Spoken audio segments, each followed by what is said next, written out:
আজ ঘুম ধরতে দেরি হয়ে গেছে, ঘুম ধরতে দেরি 1টা 5 বাজে। এখন কি করা যায়? হ্যাঁ এবার কই যে কোনো একটা রাঁধি শর্ট করে, কারণ যদি সব কিছু রাঁধতে যাই তরকারি মার্কে দেরি হয়ে যাবে। হ্যাঁ জন্য লইলাম ফ্রিজ খুলে দেয় একটু মুরগির গোস্ত আছে ফ্রিজের কোণে, সেই গোস্ত একটু বাইরে হচ্ছি, বাইরে ভিজেই দেখলাম সেই গোস্ত দিয়ে কি রান্না যায়। হ্যাঁ আবার দেখি কটা পোলাও চাউল আর কটা ডাইল আছে, সেই দিয়ে সব মিলিয়ে অল্প অল্প রান্ধি। তাই হ্যাঁ পর সব লই এলাম যাই খিচুড়ি রাঁধতে। তাই মুই এদিকে পেঁয়াজ হ্যাঁ পর যাই আদা রসুন জিরা মশলা সব দিয়ে আমি একটু কষাই নিতে আসি, কষাই নেওয়ার পরে পানি দিয়ে দিলাম। এই পানি দিয়ে আবার একটু ভালো করে কষাই নেবো, কষাইতে কষাইতে এরপর যাইয়ে যা দেওয়া লাগে দিমু। এখন লইছি লবণ দিছি, লবণ দিয়ে এখন দিমু যাইয়ে হলুদের গুঁড়ো দিছি, এখন দিমু জিয়ে যাই একটু আবার আরেকটু বেশি দিছি কারণ রং নাইলে ভালো হয় না, এই জন্য এখন দিমু যাই মরিচের গুঁড়ো দিয়ে ভালো মতন কষাই নিমু। কষাইতে কষাইতে এককালে যেই রং আইবে বাইরে সেই সময় দিয়ে আবার একটু জল দিয়ে এরপর দিমু দিয়ে মুরগির গোস্তটা। তাই এই যে দেন মোর একটা কি সুন্দর একটা ইয়ে আইছে কালার আইছে। এরপর এখন মুই দিয়ে দিছি মুরগির গোস্ত ধোয়াটা মুরগির গোস্ত। তাই যখন খিচুড়ি রান্না তেল আমি বাজি নি, এমনি মুই রান্না সবসময় তেলে ভেজে লই। তাই যখন খিচুড়ি রান্না তেলে না ভাজি দিয়ে দিছি বইয়ে। তাই এই কষাই নিয়ে গেছে পরে এখন দিয়ে দিলাম চাউলটা ভালো করে এর লাগে ভেজে নেওয়া লাগবে, আর না আবার গন্ধ মারবে না। সেই জন্য মুই এই গোস্তটা প্রথম ভাজে নিছি, এককালে ভালো করে কষাই নিছি।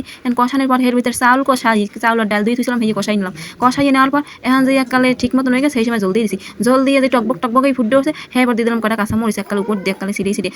এখন কিন্তু মোর খিচুড়ি কিন্তু আর পথে, তো মোর খিচুড়ি আন হয়ে আইছে। তো অনেকদিন পর একটা খিচুড়ি আনলাম, একটা খিচুড়ি খাইতে কার না ভালো লাগে, সবারই ভালো লাগে। তাই এই মোর হয়েছে খিচুড়ি, দেখতেও যে সুন্দর, খাইতেও হেরম মজা। কার কার একটা খিচুড়ি পছন্দ কমেন্টে জানাইবেন।